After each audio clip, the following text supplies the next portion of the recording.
Hi everyone, welcome back to Plum Mashable. So I thought I'd show you guys how I set up my monthly planners with a bit more of an in-depth kind of look into my ink blending and how I've been doing that. Warning, this is a long video, so make sure you go and get yourself a cup of coffee before we start. But if you want to get going, then let's go. Alright, so I've already pre-done a couple of little bits here just to help me out. So I've already drawn in all my boxes. I'll just sort of go through what I did slightly differently. So my month box is the same as it always is. It's just the 30 centimeters slash, 30 days, which is half a centimeter each, instead of the 31, which sometimes it is. I've made this little box at the top because I want to do something with the clouds. So you'll see in a minute what I mean by that. I'm going to do the clouds down here, and I'm going to use this cute lawn fawn unicorn to go in here as well. So first thing I need to do is I need to draw in all my lines first. So this bit I'm going to speed up.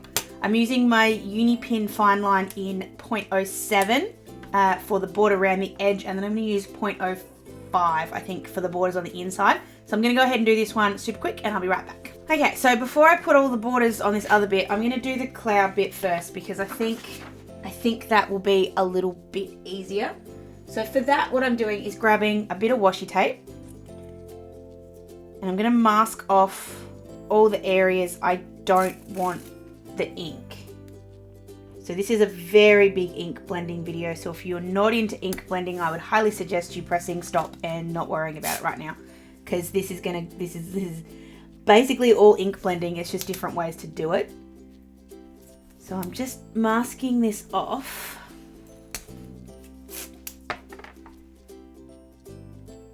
And then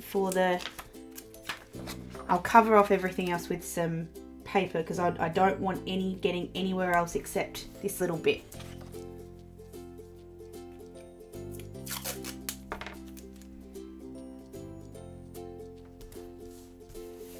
Okay.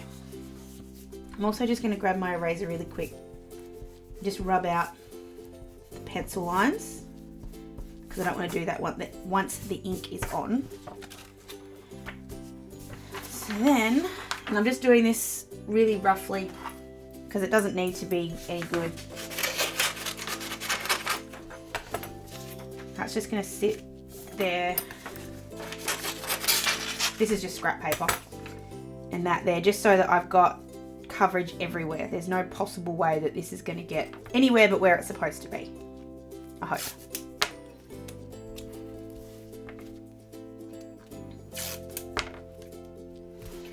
Okay, I'm just going to be a little bit more pedantic. So from here what we need to do is get our actual cloud shape. So for that I'm actually going to cheat just a little bit and I'm going to use these puffy cloud borders from Lawn Fawn. I'm going to get the really little ones because that sort of more suits this. So I'm going to grab my die cut machine and I'm just going to run this through and then we're going to cut out so it's like a little stencil. So I'm just going to stick this down first. And then just grab the die cutter in. So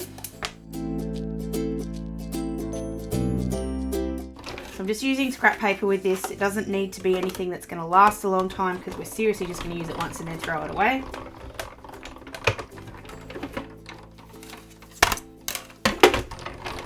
Just been keeping them in there lately because then they don't rattle around quite so much. So we'll get the die off, just put it back in its pack for a sec, and then just with the scissors I'm just going to cut this free so that it's actually a stencil, well, kind of like a stencil. Okay, there's our shape. Now I'm just deciding if I want to do this. No, I was going to do it so that we put the image of the unicorn down first and then coloured it, but of course I can't do that because we've got Copics, or not Copics, but alcohol markers, and of course that won't work going through my planner pages. It will bleed straight through, so we'll have to do that on some cardboard. So I'm just grabbing a little bit of baking paper just so that I've got some smoothness. And then what we're going to do here is we're just going to ink blend in these clouds.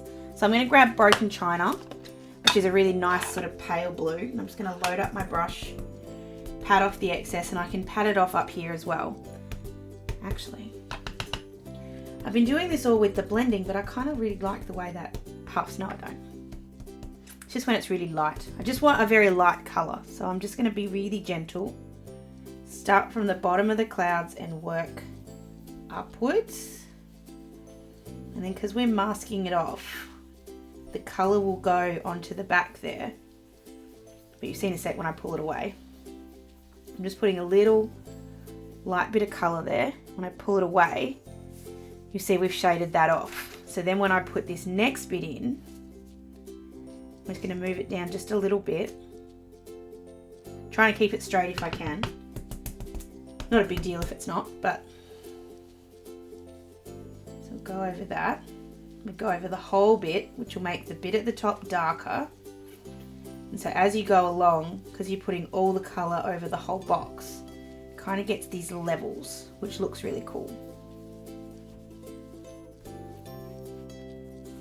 There we go. So I'm just going to repeat that, and I'm just moving the clouds a little bit every time so it's not the same. I'm just going to repeat that the whole way down the box.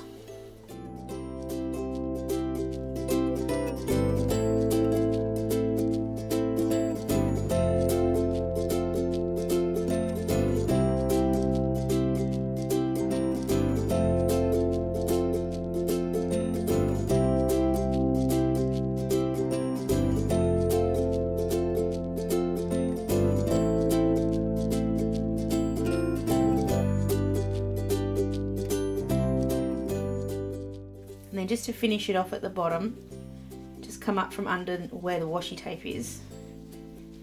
Just make that, just so it doesn't look quite so white. And then same thing again, if you see somewhere that you think doesn't quite look dark enough, just a little rub over the top seems to give it just enough. I'm actually not even putting any more ink on at this point, I'm just rubbing along. There we go. And there's our little cloud scene. Oh, I love that so much. That looks so cute. Alright, so now we get to take off all of our protective washi tape. You'll see how cool this looks. I'm just being gentle because I don't want to tear the page. I'm keeping all this washi just for now because I might still be able to use it for the next bit.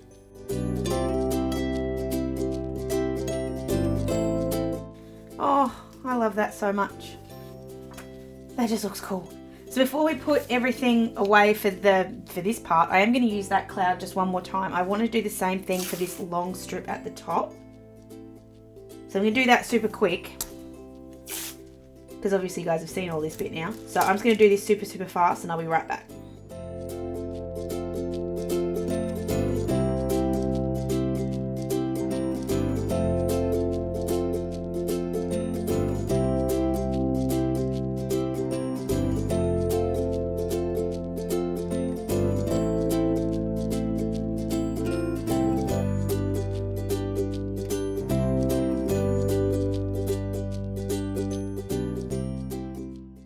Okay, so there's our first two little boxes all filled in. So what I'm going to do now is go over or go around all of the boxes, right, and actually put the ink lines in. So I'm going to do this super quick, and I'm using a 0.4 this time, so almost half what we did before. So I'm just going to go around these with my pen and just put the boxes in. A couple of boo-boos, but I always make boo-boos, so really I'm not worried about that. So then what I like to do is I've been ink blending around everything else. That's a really, I want to say it's a pain. It's not a pain. I really enjoy doing it actually. But it does take a lot of masking off and a lot of making sure that everything's in exactly the right spot. I tend to do it mostly with post-it notes, but you can do it with washi. So I'm just going to show you sort of the difference, I guess, between the two. So it's pretty, obviously, it's pretty obvious. So for the little boxes, you can get away with doing the washi. So I just put the washi in right on the lines, and then just grab in my craft knife and then just cut on the inside of the box. And I'm just doing enough just to go through the washi, so you don't push very hard. Now, depending on how good your washi is, sometimes it'll do what that one just did and kind of scratch up, which is a bit annoying. Most of the time though, it's not so bad. You just have to be a bit careful though, because you got to remember this is going to be your edge. So if you do it and it's not straight, it'll look a bit silly. So I've got that bit masked off. This is where I tend to use sort of 5, 6, 7 of these post-its. And I use the edges by cutting off other edges. Because I know these are square, so I can't mess this up. So all I'm doing is just placing that down right on the lines that I've done.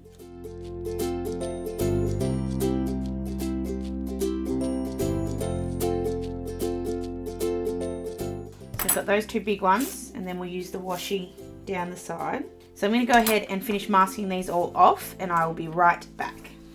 Whew, that masking took a while, but that's okay. I'm grabbing in that piece of paper that I used before, and I'm gonna stick with the blue. Actually, I might just get a slightly darker shade of blue. So I just subbed out Broken China for Salty Ocean. Just want something with a little bit more depth to this next bit.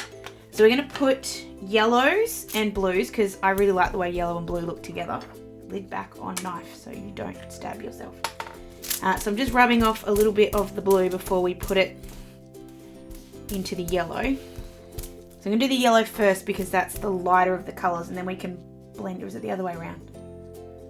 I'm going to do the dark one first because I can. Because I can. So exactly what we did before. You can see that like the shade difference, but I'm going to be really gentle. So I'm just putting this in a couple of different spots and then we'll blend it in. So if you've seen... Oh, hold on. Oh, that was lucky. I knew I forgot to do something. I forgot to do the edges. That would have been horrible. Hold on. Pausing and I'll be right back. So, let's try that again. Put a little bit of colour on. And I'm just being gentle because I want it just to be a light colour. So I'll do the blue in a couple of different spots. And then we'll blend it all together with some yellow, and then put a little bit more blue and a little bit yellow until we get the colour fade we want. I love masking. I'm so in love with this technique at the moment. It's just so clever. The way that it finishes and the way that it all blends together, it just adds some colour, which I didn't even realise was possible to add colour this way. I am getting my own oxides. I am going to stop stealing Denise's very soon. They are on their way. But in the meantime, Denise, thank you again. So then we're going to bring the yellow in. Before I do that, I'm just going to get a little bit more of this baking paper. And using the creases, which are very noisy, to get off a little bit more of this ink. I don't want to put it into Denise's yellow if it's still blue. So get the wild honey, which is this absolutely spectacular yellow.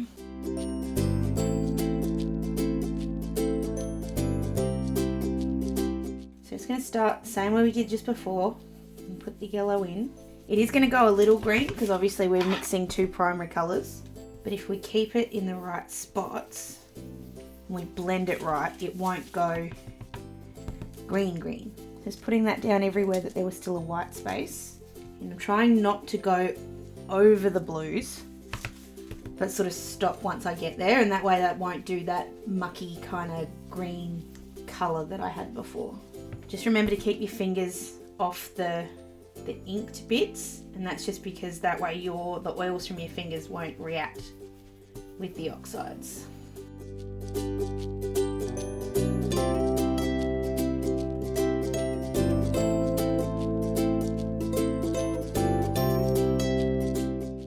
Alright, so once you've got all the yellow down, just grab some more of the blue back in.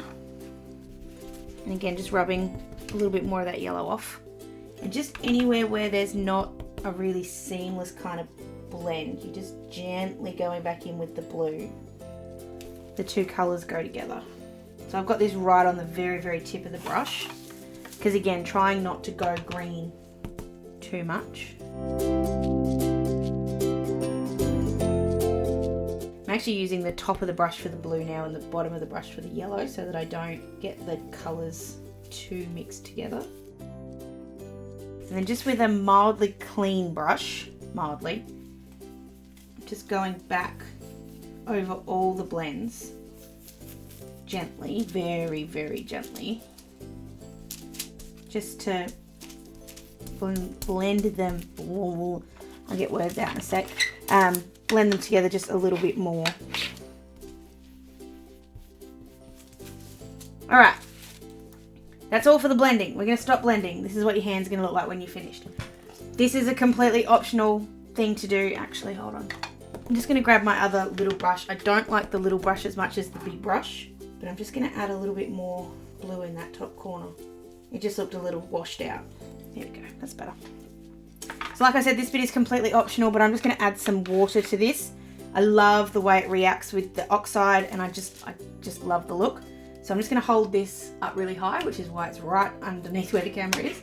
So please excuse that, but that way I get a nice sort of sprinkling instead of big droplets. And I'm just grabbing a tissue and just picking up the excess and seeing what it looks like. And then if I don't like it, or if I think it needs more, I'll just add a little bit. So we're just going to peel this up off the baking paper.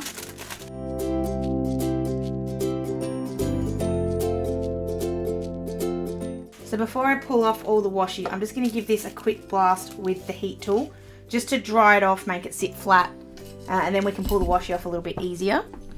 When it's wet, the washi has a tendency to tear, so that's what I'm trying to.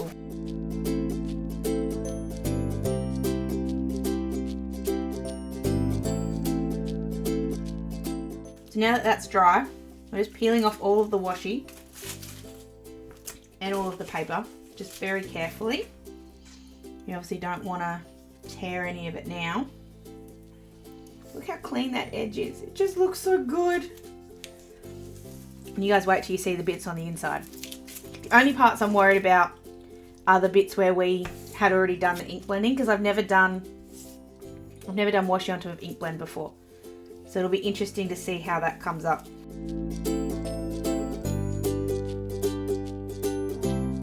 Now you can use this post-it note tape again, so don't feel like you've got to throw it away. You probably need to throw the washi away. But the post-it note tape's probably good for another couple of masks if you want to use them that way.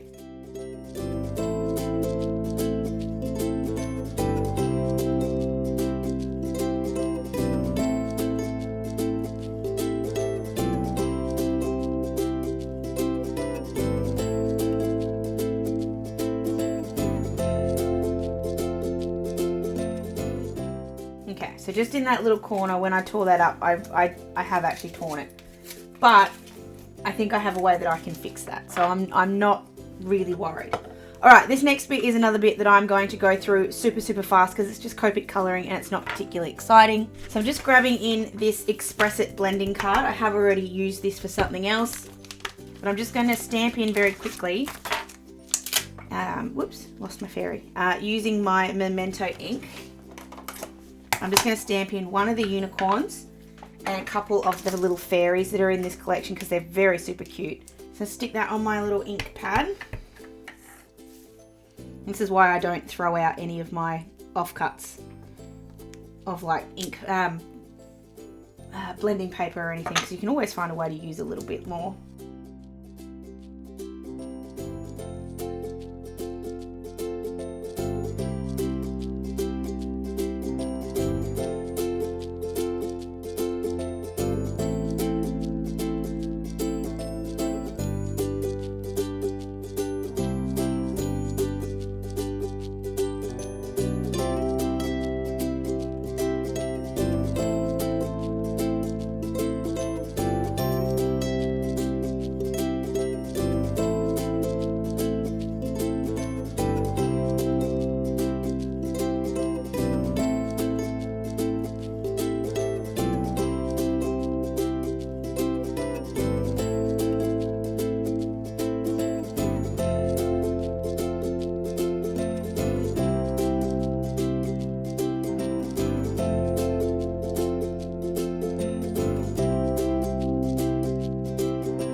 Okay, so that's all in. All my days are in. The only thing I'm going to add is this cute little birthday banner from Ellie Bell Prints. So I'm just going to put that up there, because then I can put in all of my birthdays in that box. And that's it. Yes, it took a very long time, but how good does it look?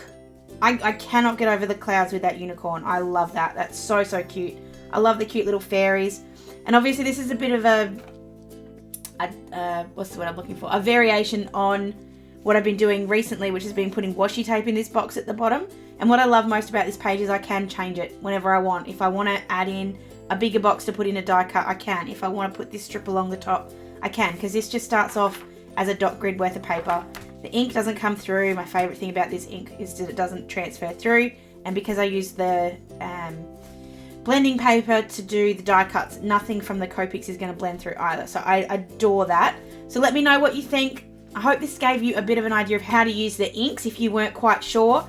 I know I haven't used them on camera quite so often, so I wanted to give you a full detailed kind of this is how you do it kind of thing. So I hope that was helpful. Please let me know if you have any other questions about the oxides. I'm happy to help as much as I possibly can. Keep in mind I'm still learning as well, but I am trying and I am getting there. I think I've got a good grip on them now. Don't forget to be following me over on Instagram and on Facebook. I have got my giveaway happening right now. I'll link that video down below. You can go and check it out. Make sure you enter. Other than that, guys, I hope you have an absolutely fantastic, fantastic week, and I will see you again in my next video. Sending lots of huggles. Bye!